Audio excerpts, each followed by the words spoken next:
प्यारे बच्चों, पिछले वीडियो लेक्चर में हम लोगों ने सिमिलर ट्रायंगल को समझने की कोशिश की थी कि सिमिलर ट्रायंगल आखिर में होते क्या हैं और कॉन्ग्रुएंस ट्रायंगल से ये कैसे डिफरेंट है ना। तो हम लोगों ने पाया था कि जिनका शेप एक साइज का होता है, ठीक है, वो सारे ट्रायंगल्स है वो आप क्या कहलाते हैं, सिमिलर ट्रायंगल्स कहलाते हैं। ठीक है, तो जितने भी सेम शेप के जो भी ट्रायंगल्स होते हैं वो सिमिलर ट्रायंगल्स होते हैं। ठीक है, उसके कुछ क्राइटेरिया मैं बतलाया था आप लोगों को, जैसे कि आप अगर आपको दो ट्रायंगल दे दिया जाए और दोनों ट्रायंगल का कोई भी दो कॉमन एंगल इक्वल हो, है ना, कॉमन हो या फिर कह सकते हो इक्वल हो, है ना, तो आप कह सकते हो कि वो ट्रायंगल क्या है, सिमिलर है। उसी वे में अगर आप साइड की बात करो, दो ट्रायंगल का अगर तीनों साइड दूसरे वाले ट्रायंगल के इक्वल है तभी वो एक दूसरे के सिमिलर होगा। या फिर आप कह सकते हो कि साइड एंगल साइड, कोई दो साइड और एक एंगल अगर इक्वल हो तो भी वो सिमिलर होता था। तो उसी से रिलेटेड हम लोग कुछ क्वेश्चन करने की कोशिश करेंगे और समझने की कोशिश करेंगे कि कैसे हम लोग सिमिलर ट्रायंगल वाले क्वेश्चन को इजीली वे में सॉल्व कर सकते हैं। ठीक है, तो मैं आप लोगों को कल दो बातें बतलाया था। क्या क्या बतलाया था? पहला कि अगर दो ट्रायंगल सिमिलर होते हैं ना तो उसका एंगल जो होता है, कॉरस्पॉन्डिंग एंगल जो होता है वो क्या होता है, एक दूसरे के इक्वल होता है। ठीक है, और कॉरस्पॉन्डिंग साइड्स जो होते हैं वो रेशियो में होते हैं। ठीक है, corresponding sides are in equal ratio. ठीक है, तो ये चीज़ मैं कल प्रूव भी किया था थेल्स थ्योरम से। ठीक है, कि कॉरस्पॉन्डिंग अगर दो ट्रायंगल सिमिलर है तो उसके आप साइड को जो है वो कॉरस्पॉन्डिंग रेशियो में लिख सकते हो, है ना। अब इसी दोनों चीज़ का यूज़ करके या तो हम लोग कॉरस्पॉन्डिंग साइड्स दिया हुआ रहेगा तो आप कह दोगे कि दोनों ट्रायंगल सिमिलर है तो उसका एंगल भी सिमिलर होगा, या फिर ये चीज़ दिया हुआ रहेगा कि आपका कॉरस्पॉन्डिंग एंगल इक्वल है तो कॉरस्पॉन्डिंग साइड्स के रेशियो को आप इक्वल ले सकते हो, और उसी से हम लोग क्वेश्चन को सॉल्व करने की कोशिश करेंगे। तो यहाँ पे आपको दो ट्रायंगल नज़र आ रहा है, कौन कौन सा? एक नज़र आ रहा है DGH, ठीक है, DGH, और एक ट्रायंगल नज़र आ रहा है आपको DEF, है ना। अच्छा, इस ट्रायंगल में क्या क्या गिवन है कि भैया ये एंगल जो है वो 90 डिग्री है और यहाँ पे ये एंगल 90 डिग्री है, मतलब DFE 90 डिग्री है और DHG जो है वो 90 डिग्री है। तो चलिए पहला वही हम लोग लिख देते हैं कि DHG जो है एंगल, वो एंगल DFE के इक्वल है। क्यों भाई? तो 90 डिग्री दोनों है ना। उसी तरीके से एंगल D जो है DGH में और DEF में कॉमन है, तो आप यहाँ लिख दो कॉमन, है ना। तो नाउ अब दो एंगल हम लोग को मिल गया तो आप कह सकते हो कि ट्रायंगल DGH जो है वो सिमिलर है ट्रायंगल DEF के। अब जब सिमिलर हो गया तो सिमिलर आप तो लिख दिए, तो उसका रीजन डालोगे तो क्या डालोगे? एंगल से। अब जब दो ट्रायंगल सिमिलर और एंगल से सिमिलर तो उसके कॉरस्पॉन्डिंग साइड का रेशियो भी इक्वल। नाउ तो लिख सकते हो DG अपॉन DE, मतलब DGH का हम लोगों ने क्या ले लिया? DE ले लिया।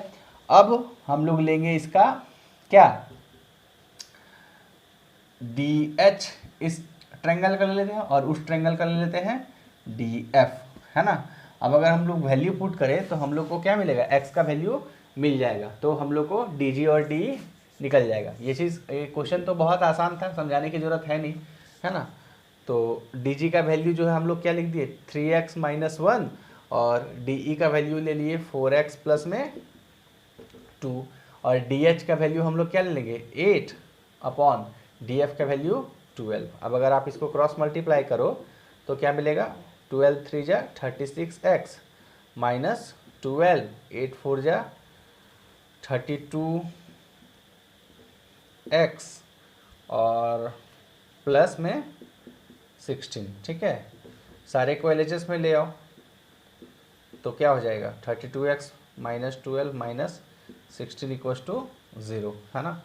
तो 36 में 32 गया तो आपका हो जाएगा 4x, और ये आपके हो जाएंगे 28। ठीक है, पॉजिटिव में आ जाएगा तो x का वैल्यू आ जाएगा 28/4, तो ये आ गया आपका कितना?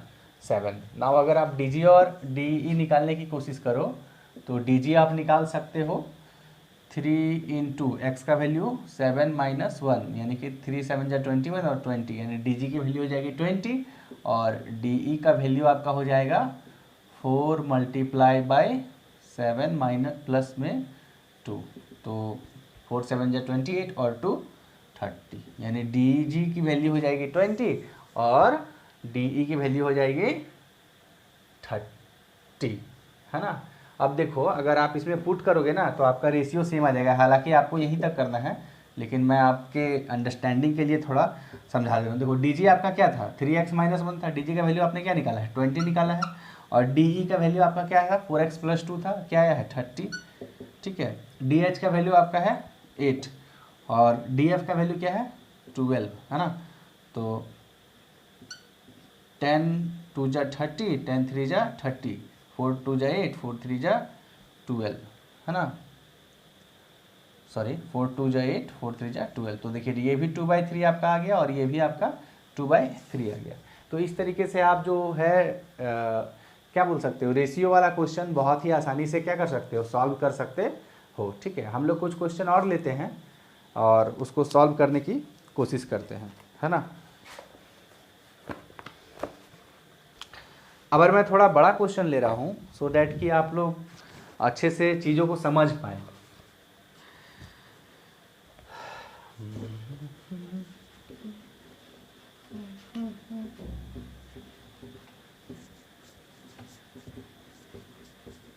अच्छा, सिमिलर ट्रायंगल में मैंने जो बतलाया था आप लोगों को चीज़ें सिर्फ उतना ही नहीं है, ठीक है ना। तो आप लोग थोड़ा जो है वो बुक वगैरह पढ़ा कीजिए, ठीक है, तो उससे कंसेप्ट ज़्यादा क्लियर होगा।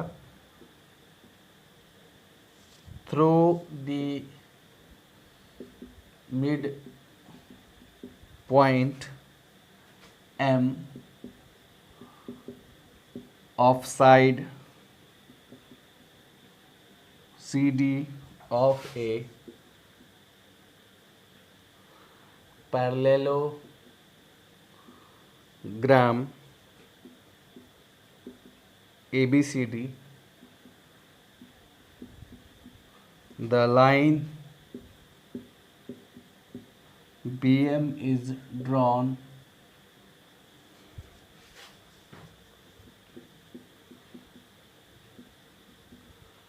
intersecting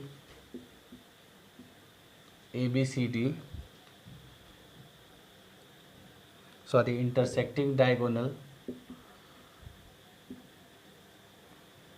AC in L and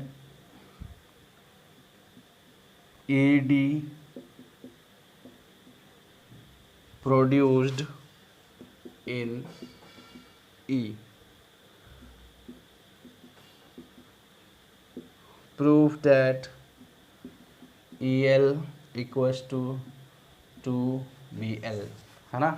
तो देखिए सबसे पहले जो है ट्रायंगल चैप्टर में आपको अगर वर्ड प्रॉब्लम दिया हुआ रहता है या जो भी वर्ड लिखे हुए रहते हैं, है ना, तो आपका सबसे पहला काम होता है कि आप उसको अच्छे से पढ़िए। ठीक है, पढ़ने के बाद अगर फिगर अच्छे से ड्रॉ हो गया ना, जैसे जिसमें फिगर दे दिया रहता है तो उसमें तो सारा टेंशन खत्म हो जाता है। लेकिन जिस चैप्टर में फिगर नहीं दिया हुआ रहता है या फिर आप कह सकते हो जिस क्वेश्चन में फिगर नहीं दिया हुआ रहता है, जैसे इसमें फिगर नहीं दिया हुआ है तो इसमें आपको फिगर बनाना है, तो आपको क्या करना है लाइन बाय लाइन पढ़ते जाना है और पढ़ पढ़ के ड्रॉ करने की कोशिश करना है। ठीक है, फिर जब एक बार फिगर ड्रॉ हो जाएगा तो आप बहुत ही आसानी से क्वेश्चन को क्या करोगे सॉल्व कर लोगे।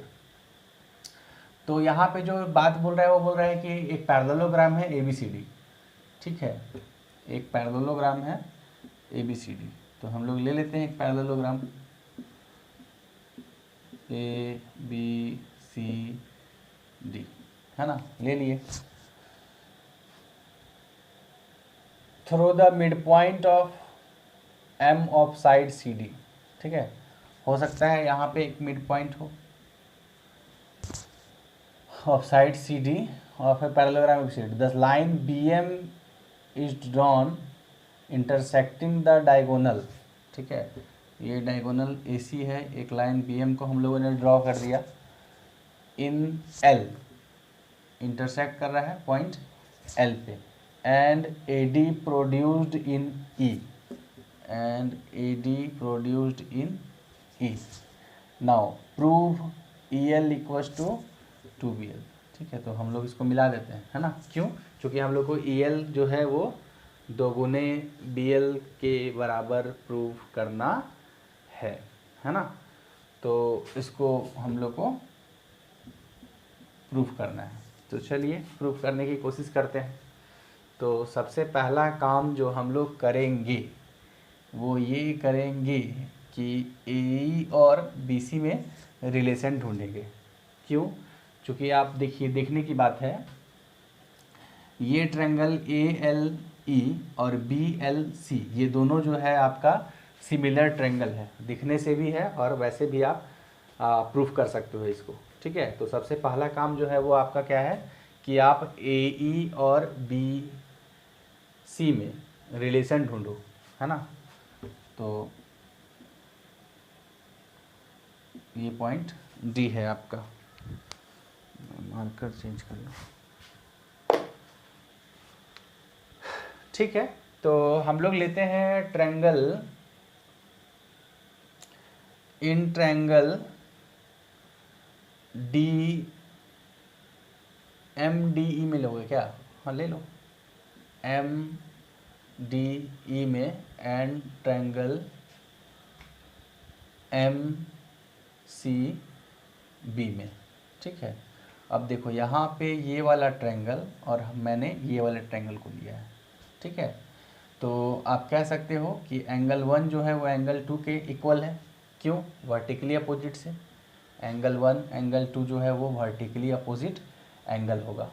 ठीक है, सेकेंड थिंग आप कह सकते हो, चूँकि M जो था वो मिड पॉइंट था। ठीक है, तो आप कह सकते हो कि DM जो है वो MC के इक्वल होगा मिड पॉइंट से। ठीक है, नेक्स्ट थिंग आप कह सकते हो कि ये एंगल जो है वो इस एंगल के इक्वल होगा। क्यों? आप लोगों ने पढ़ा है ना कि दो लाइन पैरेलल, एक अगर उसको इंटरसेक्ट करेगा तो दिस साइड और दिस साइड वाला अल्टरनेट इंटीरियर एंगल कहलाता है। तो अल्टरनेट इंटीरियर एंगल हमेशा क्या होते हैं? इक्वल होते हैं। तो now you can say that EDM equals to MCB। ठीक है, कहाँ से? अल्टरनेट एंगल से। ठीक है, नाउ ट्रायंगल MDE जो है वो कॉन्ग्रुएंस प्रूव हो गया ट्रायंगल MCB के साइड एंगल साइड क्राइटेरिया से। ठीक है, और जब ये दोनों एंगल प्रूव हो गया तो बाबू आप कह सकते हो, क्या कह सकते हो? आप कह सकते हो कि एंगल E जो है वो एंगल B के इक्वल होगा। ठीक है, यानी कि ये वाला एंगल इस एंगल के, पूरा नाम लिखते हैं ना हम लोग, क्या लिख सकते हैं? DEM एंगल CBM के इक्वल होगा corresponding part of congruent triangle CPCT। ये सब बातें आप लोग की पढ़ी हुई है। ठीक है, नेक्स्ट अब ये एक चीज़ हम लोग को मिला, और दूसरा क्या मिला? हम लोग को दूसरा मिला कि DE जो है ना वो BC के इक्वल है। ठीक है, और हम लोग को पता है कि कोई भी पैरेललोग्राम का आमने सामने वाला साइड जो होता है वो एक दूसरे के क्या होता है? इक्वल होता है। तो नाउ आप क्या कह सकते हो? आप कह सकते हो कि AD जो है ना वो BC के इक्वल है। ठीक है, और BC जो है ना वो DE के इक्वल है। ये चीज़ यदि हम लोगों ने प्रूफ किया, इसको इक्वेशन 1 मान लो, है ना, बाय 1। ठीक है, अब आप लिख सकते हो, क्या लिख सकते हो कि AE जो है ना वो AD प्लस DE का सम है, और DE को आप AD लिख सकते हो, है ना। तो ठीक है, तो AE को हम लोग क्या लिख सकते हैं? 2AD लिख सकते हैं, है ना। AE equals to 2AD। ठीक है, या फिर आप लिख सकते हो A E equals to A D के जगह पे बी सी, ठीक है।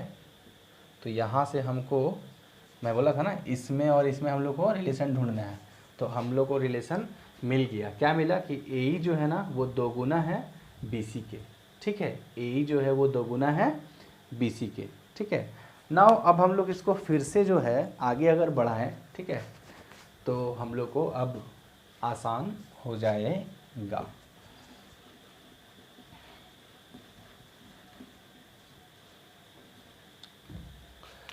अब हम लोग लेते हैं ट्रायंगल ए एल ई में और ट्रायंगल बी एल सी में, ठीक है। तो यहाँ पे देखिए आप, ये एंगल और ये एंगल, यानी कि आप कह सकते हो एंगल ई एल ए जो है एंगल बी एल सी के इक्वल है वर्टिकली अपोजिट एंगल से। और हम लोगों ने प्रूव किया था क्या कि एंगल ई जो है ना वो एंगल बी के इक्वल है। कहाँ से प्रूव किया था? इसके पिछले में सीपीसीटी से प्रूव किया था, ठीक है।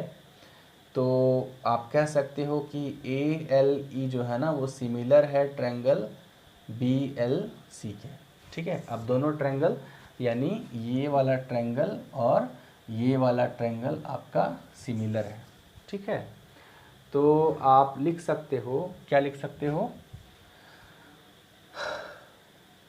A E upon B C, ठीक है। A E upon B C equals to E L upon B L, ठीक है। E L upon B L, ठीक है। मतलब बड़ा वाला ट्रायंगल का ई एल लेंगे और छोटा वाला ट्रायंगल का हम लोग बी एल लेंगे, ठीक है। अभी हम लोगों ने क्या प्रूफ किया? यहाँ से प्रूफ किया कि ए ई जो है वो 2 बी सी के इक्वल है। तो हम लोग लिख देते हैं 2 B C upon B C equals to E L upon B L, ठीक है। तो यहाँ से बी सी आपका कट जाएगा और बी एल इसके मल्टीप्लाई में चला जाएगा। तो 2 B L is equals to E L. यही तो हम लोग को क्या करना था? प्रूफ करना था, ठीक है। तो ये सवाल थोड़ा कॉम्प्लिकेटेड था लेकिन मज़ेदार था, ठीक है। हम लोगों ने क्या किया, सबसे पहले फिगर को, मतलब क्वेश्चन को पढ़ के फिगर बनाने की कोशिश की।